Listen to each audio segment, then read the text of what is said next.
وأحسن منك لم تر قط عيني وأجمل منك لم تلد النساء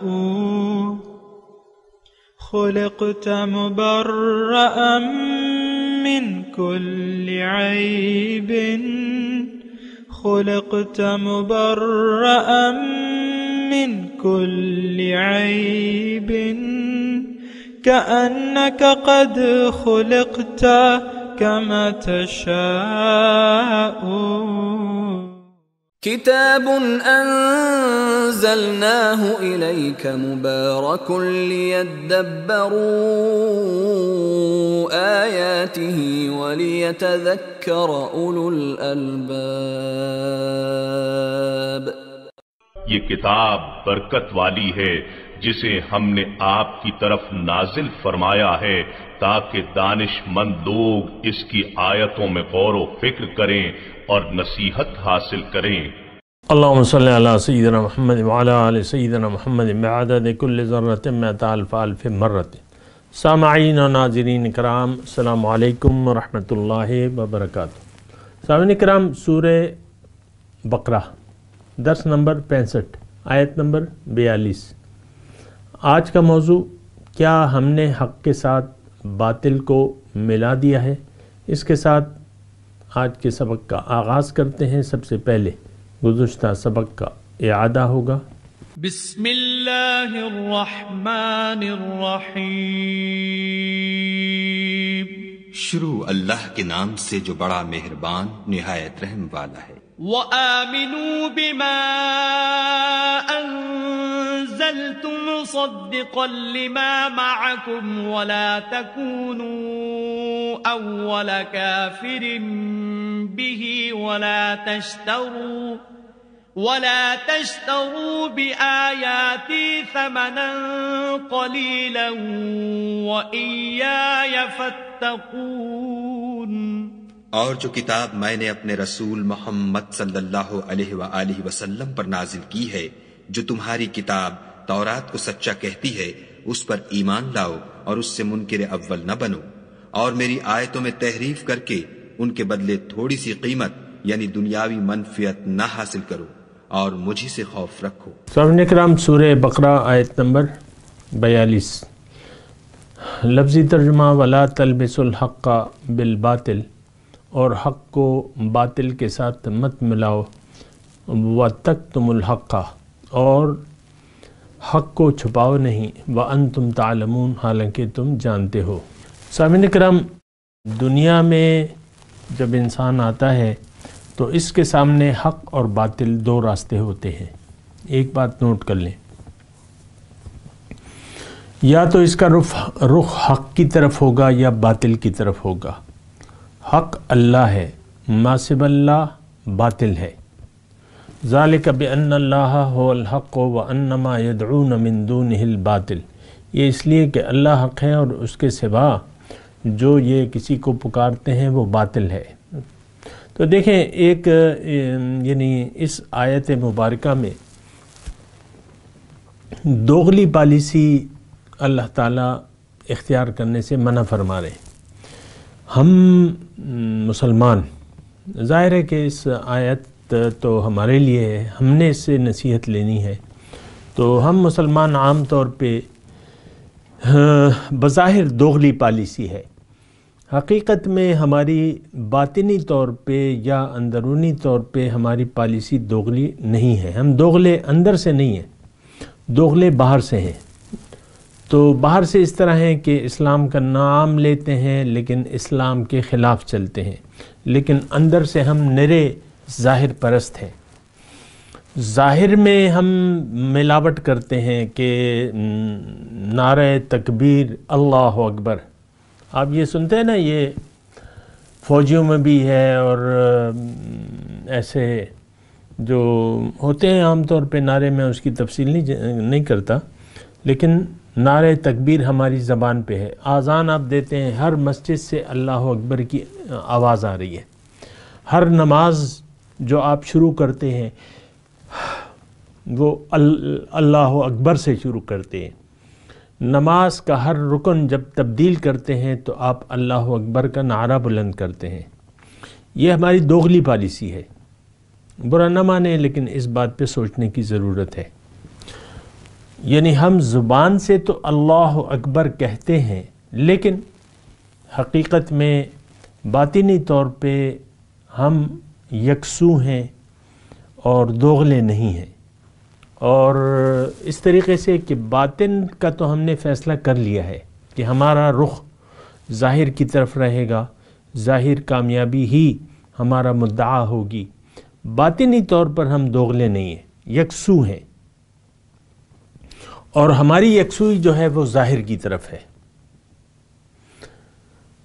جبکہ مومن جو ہے، اللہ تعالیٰ مومن کی کامیابی کا راز، یا میں مومن کا لفظ بدل دیتا ہوں انسان سے، انسان کی کامیابی کا راز اللہ تعالیٰ نے اللہ اکبر میں رکھ دیا ہے۔ پہلی وحیوں میں سے ایک وحی ہے سورہ مدثر کہ یا ایھا المدثر قم فانذر وربک فکبر، کہ اے کملی اوڑھنے والے آپ اٹھو اور فقط رب کو بڑا کرو۔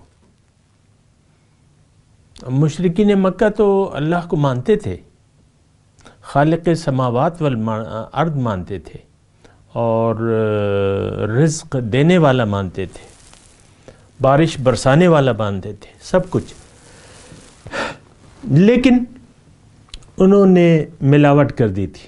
یا ہے نا کہ ملاوٹ، حق کے ساتھ باطل کو مت ملاؤ۔ تو مشرکین مکہ بھی باطل کے ساتھ، حق کے ساتھ باطل کو ملاتے تھے۔ جو منافقین مدینہ تھے وہ بھی ظاہر میں ملاوٹ کرتے تھے، باطن میں کچھ تھے، ظاہر میں کچھ تھے، جو یعنی اور لوگ تھے۔ تو اس طریقے سے آج دیکھیں، یہ آیت آج کے لیے ہے، ہمارے لیے ہے، اور آپ نے سوچنا ہے کہ ہم کیا کر رہے ہیں۔ ہم حق کے ساتھ باطل کو ملا رہے ہیں کہ نہیں ملا رہے؟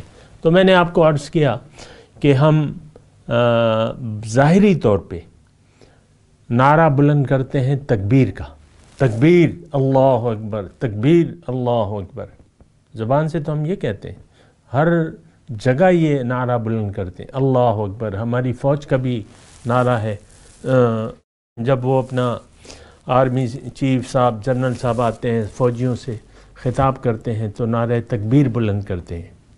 ٹھیک ہے، میں کہہ رہا ہوں کہ ہر جگہ ہم نعرہ تکبیر بلند کرتے ہیں۔ حرم سے آواز آتی ہے نعرہ تکبیر، یہ اللہ اکبر کی، اور پوری دنیا میں اللہ اکبر کا نعرہ بظاہر گونجتا ہے، لیکن ہم نے باطنی طور پہ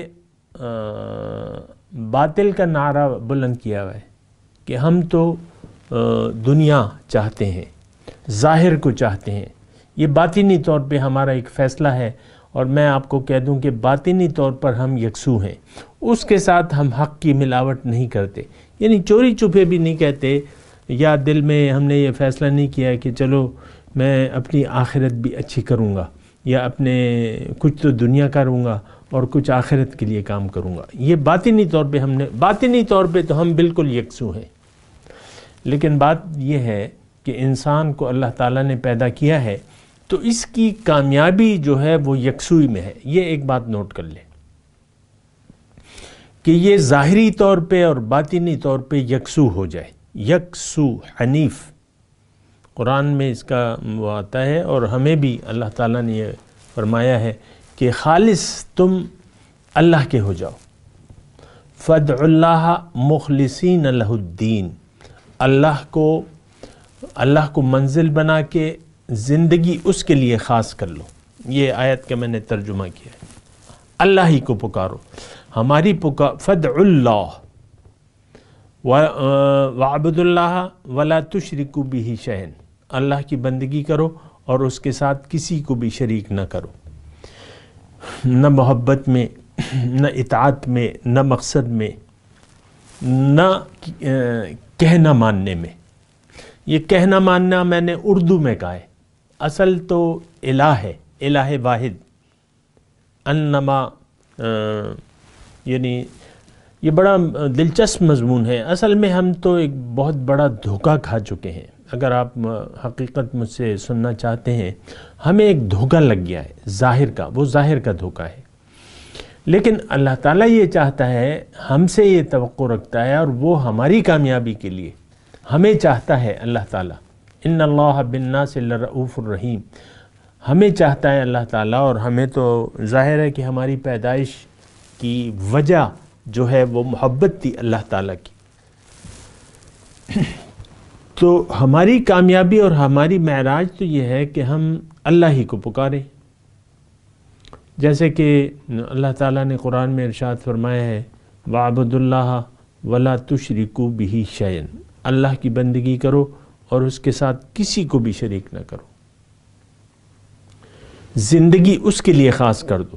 اور آپ کو پتہ ہے، وہ میں آپ کو بتاتا رہتا ہوں، مومن کا جو ترانہ ہے، ایک سب سے پہلے تو اس کو لبیک کہنی ہے، لبیک کہنی ہے۔ جو وہ حاجی کا ترانہ ہے وہ دراصل مومن کا ترانہ ہے، یہ کہنا چاہیے اسے۔ جب یہ بیدار ہو جاتا ہے اور شعور بالغ ہو جاتا ہے اور اس پہ ذمہ داریاں آ جاتی ہیں اللہ تعالیٰ کی طرف سے، تو اس کو یہ نعرہ مستانہ بلند کر دینا چاہیے اور کہنا چاہیے اپنے زبان اور عمل سے کہ لبیک اللہم لبیک لا شریک لک لبیک ان الحمد والنعمت لک والملک لا شریک لک۔ اب یہ دیکھیں، شریک نہیں ہے اللہ کا، اور دین کی جو اساس ہے ہماری وہ کلمہ توحید ہے، لا الہ الا اللہ۔ تو دیکھیں اس بات پہ ذرا غور کیجئے گا، زیادہ تو آپ کو پتہ ہے کہ میں کہتا رہتا ہوں، لیکن میں صرف آپ کو دعوت فکر دے رہا ہوں۔ یہاں آیت کیا ہے؟ آیت نمبر 42 کہ حق اور باطل کو ملاؤ نہیں، کہ زبان سے آپ حق کا کلمہ بلند کرو، عمل سے تم باطل کے لیے زندگی گزارو۔ وَأَنْتُمْ تَعْلَمُونَ وَتَكْتُمُ الْحَقَّ، اور حقیقت کو مت چھپاؤ اور تم جانتے ہو۔ ہم جانتے کیا ہیں؟ ہمیں معلوم ہے کہ ہم نہیں تھے، پھر ہو گئے، پیدا ہو گئے، اور ہمیں معلوم ہے کہ ہماری موت کا دن معین ہے اور رب کے پاس واپس جائیں گے، اگرچہ اس پر ہمارا یقین نہیں ہے، وہ ایک الگ بات ہے، لیکن ہم اس طریقے سے ہی سوچتے ہیں۔ ہم جانتے ہیں کہ ہم پیدا ہو گئے، لیکن موت اگرچہ ہمیں ناگوار ہے، لیکن موت آئے گی۔ قُلْ إِنَّ الْمَوْتَ الَّذِي تَفِرُّونَ مِنْهُ فَإِنَّهُ مُلَاقِيكُمْ ثُمَّ تُرَدُّونَ إِلَىٰ عَالِمِ الْغَيْبِ وَالشَّهَادَةِ، آپ کہہ دیجئے ان سے کہ وہ موت جس سے تم بھاگتے ہو وہ تمہیں آ کر رہے گی، اور پھر تم جاؤ گے عالم الغیب والشہادہ، ذات کے سامنے تمہاری حاضری ہوگی۔ وَأَنْتُمْ تَعْلَمُونَ، یعنی ہم اتنا جانتے ہیں کہ ایک وقت تھا میں نہیں تھا، اب ہو، یہ بھی میرا یقین ہے کہ موت مجھے، میں نہ بھی چاہوں تو موت جو ہے مجھے لازمی آئے گی۔ اب حق دنیا میں کیا ہے؟ حق ہے اور باطل ہے۔ یہ بڑی اہم بات میں کر رہا ہوں اللہ تعالیٰ کی توفیق سے۔ حق اور باطل، ایک طرف حق ہے، اور حق جہاں چھپا بھی ہے وہاں ظاہر بھی ہے۔ اس جو کچھ ہم دیکھ رہے ہیں یہ اللہ تعالیٰ کی نشانیاں ہیں، اس کے پیچھے اللہ کا ارادہ ہے، یہ بات نوٹ کر لیں۔ میں آپ کو نظر آ رہا ہوں نا، لیکن اس کے پیچھے اللہ تعالیٰ کا ارادہ تھا۔ اللہ نے چاہا کہ میں پیدا ہو جاؤں، میں آ گیا، اللہ تعالیٰ نے مجھے پیدا فرما دیا۔ اب مجھے یعنی چند کچھ عرصے بعد میں یہاں ظاہر سے ہٹ جاؤں گا اور واپس اللہ کے پاس چلا جاؤں گا، اور پھر آپ میری ظاہری آواز نہیں سنیں گے۔ تو یہ مجھے معلوم ہے۔ اب یہ ہے نا کہ میں آپ کو صرف یہ بات کہہ رہا ہوں، تھوڑا سا اس بات پہ غور کریں کہ اللہ تعالیٰ کا حکم ہے مجھے اور آپ کو وَلَا تَلْبِسُوا الْحَقَّ بِالْبَاطِلِ، کہ تم حق کے ساتھ باطل کو نہ ملاؤ، جھوٹ کو سچ کے ساتھ جھوٹ کو نہ ملاؤ، اور ہم ملا رہے ہیں اور حق کو چھپا رہے ہیں۔ یعنی دیکھیں تکتم الحق میں مضمون یہ ہے کہ ہم جانتے ہیں کہ اللہ نے ہمیں پیدا کیا ہے، پھر بقایا سوچ نہیں کرتے کہ کیوں پیدا کیا ہے، میری منزل کیا ہے، میں نے کرنا کیا ہے، تو یہ بات غلط ہے۔ مجھے آپ کو سب کو سوچنا چاہیے کہ میں نہیں تھا یا نہیں تھی، اب ہوں، اب یہ کیوں ہوں؟ سوال یہ ہے، آیا آپ بچے پیدا کرنے کے لیے آئے؟ آیا آپ مکان بنانے کے لیے؟ دنیا میں آپ کا ایک مکان ہو اور اس پہ آپ لکھ دیں گل کدہ یا نشیمن، تو یا جو بھی آپ نام رکھتے ہیں، آپ نام بھی رکھ دیتے ہیں نا گھروں کا، اس میں خیر کوئی ایسی وہ قباحت نہیں ہے، لیکن آپ اس لیے تو نہیں آئے کہ دنیا میں گھر بنا کے کاروباری سیٹ اپ کھڑا کر کے یا ایک انڈسٹریل گروپ بنا کے، ہے نا انڈسٹریل گروپ، ستارہ گروپ آف انڈسٹریز، مالک چلے گئے، نہیں گئے تو چلے جائیں گے اور باقی پھر رہ جائے گا، رہے نام اللہ کا۔ اس لیے تو آپ نہیں آئے، آپ نے تو ظاہر کو اپنی منزل بنا لیا ہے اور ظاہر کے لیے جی رہے ہیں۔ یہ بات غلط ہے، یہ نقصان دہ ہے آپ کے لیے، یہ سوچ نقصان دہ ہے۔ آپ لے کے کیا جائیں گے؟ یہ ظاہری جو رواجی اعمال ہیں یہ آپ کے کچھ کام نہیں آئیں گے۔ دیکھیں میں اس پہ تھوڑا سا آپ کو متوجہ کر رہا ہوں، ظاہری اعمال میں کیا ہے؟ نماز ہے، روزہ ہے، حج ہے، زکوٰۃ ہے، کلمہ طیبہ ہے، 5 بنا اسلام ہے نا۔ لیکن میں تو آپ کو پورے دعوے سے کہہ رہا ہوں کہ نہ تو کلمہ توحید کی حقیقت ہمیں معلوم ہے، نہ اپنے مقصد وجود کا یعنی مقصد حیات کا علم ہے، نہ وہ منزل ہماری ہے جس طرف اللہ ہمیں بلا رہا ہے یا جس کی طرف رسول ہمیں دعوت دے رہے ہیں۔ وہ تو ہم نے منزل نہیں بنائی ہے، ہم نے منزل بنا لی ہے آلریڈی بچپن سے۔ ہماری منزل تو ظاہر ہے، میں 5 سال کا تھا تو میرے کندھے پہ بستہ لٹکا دیا گیا۔ آپ دیکھ لیں آج بچے جو ہیں، ہر بچہ جو ہے اسکول کی طرف دوڑے چلے جا رہے ہیں۔ میں یہ نہیں کہتا کہ وہ ناجائز ہے، لیکن کیا یہی زندگی کا حاصل ہے کہ بچہ تعلیم حاصل کرے، کاروبار کرے، شادی کر لے، بچے پیدا کر لے، بال سفید ہوں اور پھر بڈھا ہو کے مر جائے؟ یہ تو کوئی مقصد نہ ہوا، یہ تو ایک کھیل تماشا ہو گیا۔ اگر انسان کی پیدائش کا کوئی خاص مقصد نہ ہو، اگر نہ ہو، یہ تو ہو نہیں سکتا۔ ہر چیز اللہ تعالیٰ نے بامقصد پیدا کی ہے۔ کائنات کی ہر چیز پکار پکار کے کہہ رہی ہے کہ دیکھو اے انسان، مجھے دیکھو، مجھے اللہ تعالیٰ نے ایک کام کے لیے پیدا کیا اور وہ کام میں کر کے جا رہی ہوں۔ مرغا ہے، چکن ہے، لاکھوں چکن روز آپ لوگ کاٹ کے کھا لیتے ہیں، وہ اپنا مقصد پیدائش۔ چکن کا پیدا کرنے والا کون ہے؟ اس کا گوشت بنانے والا یا اس میں ذائقہ دینے والا۔ اب ظاہر ہے کہ مرغابی اور چکن کے گوشت میں فرق ہے، اس میں بساند ہوتی ہے مرغابیوں کے گوشت میں، یا بطخ کا گوشت کم فلیور ایسا نہیں ہے جیسے کہ چکن کا۔ اب یہ فلیور کون ڈال رہا ہے اس میں؟ آپ لوگ ڈالتے ہیں نا، چکن فلیور ڈالتے ہیں، دال میں ڈال لیتے ہیں، کنور والوں نے بنائے ہوئے نا آپ کے لیے، یا چکن فلیور جو بوریاں بن کے آتی ہیں چائنا سے، چکن فلیور، چکن پاؤڈر۔ تو یہ فلیور کس نے بنایا ہے؟ یعنی جو اصلی فلیور ہے چکن کا۔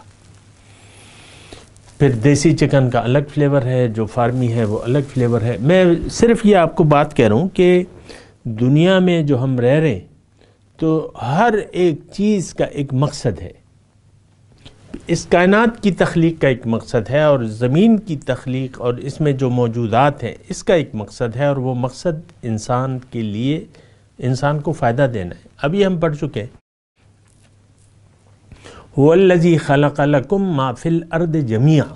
اللہ تعالیٰ وہ ذات ہے جس نے تمہارے لیے پیدا کیا ہے جو کچھ زمین میں ہے، جمیعاً سب کچھ تمہارے لیے۔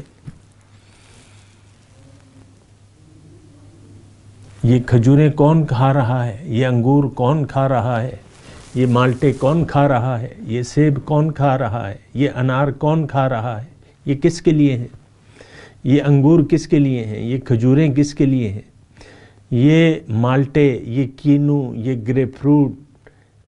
ایک لمبی فہرست ہے، آپ نام لیتے لیتے تھک جائیں گے، اقسام بیان کرتے کرتے تھک جائیں گے.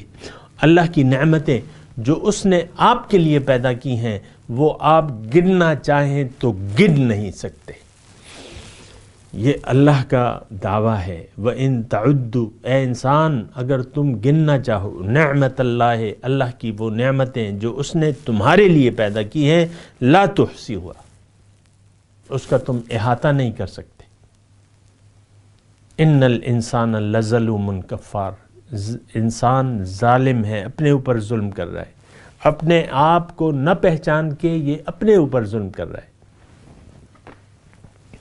دیکھیں ایک مشین ہے، مثال کے طور پہ میں ایک مشین ہے، تو خاتون خانہ ہے اور وہ کپڑے دھونے، پہلے تو وہ آپ کو معلوم ہے نا کہ جو انٹیک زمانہ تھا، یعنی اس سے پہلے کا زمانہ، مشینوں سے پہلے کا زمانہ، دھوبی ہوتے تھے یا گھر میں کپڑے دھلتے تھے. مجھے اچھی طرح یاد ہے اپنے گھر میں واشنگ مشین نہیں تھی، کیونکہ میں تو مطلب ایسے دور میں تھا کہ وہاں مشینیں کم تھیں، مشینیں نہیں تھیں، ہم گھر میں کپڑے دھوتے تھے.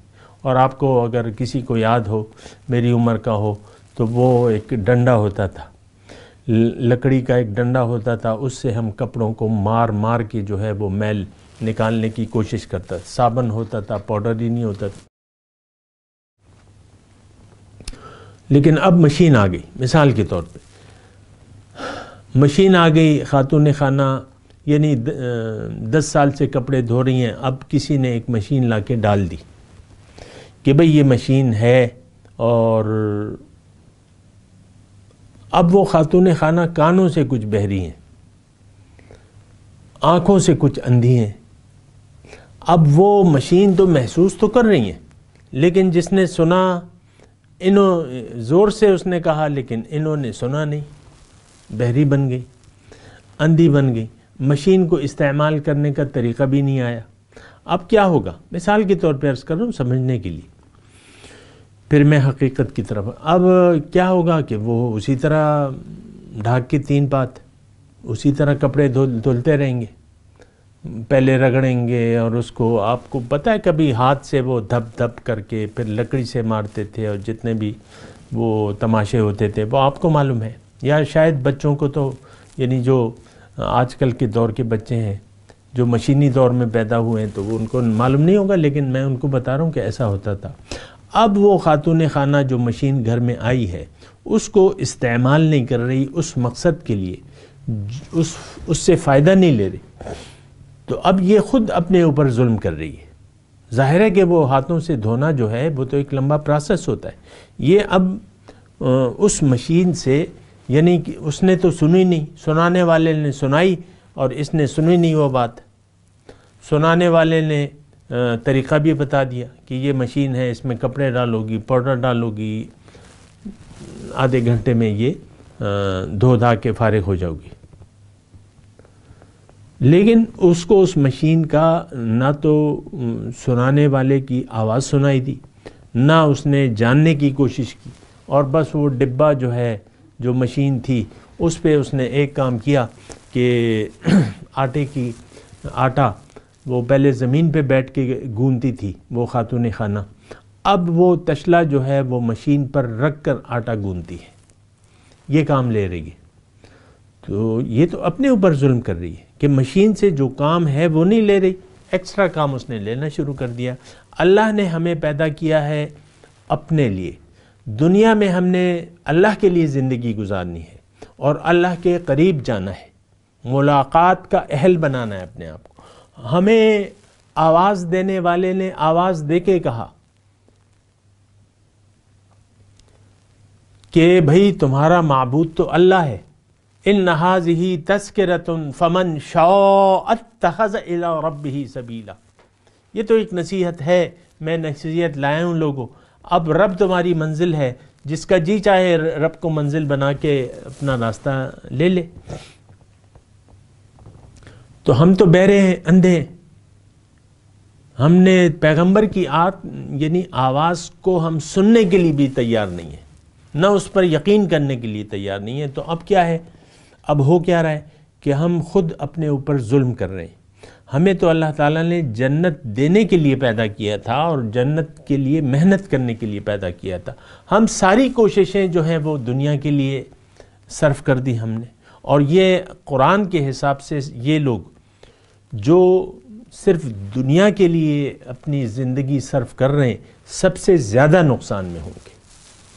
قُلْ هَلْ نُنَبِّئُكُمْ بِالْأَخْسَرِينَ أَعْمَالًا الَّذِينَ ضَلَّ سَعْيُهُمْ فِي الْحَيَاةِ الدُّنْيَا وَيَحْسَبُونَ أَنَّهُمْ يُحْسِنُونَ صُنْعًا. تمہیں میں نہ بتاؤں وہ لوگ جو سب سے زیادہ نقصان میں ہیں؟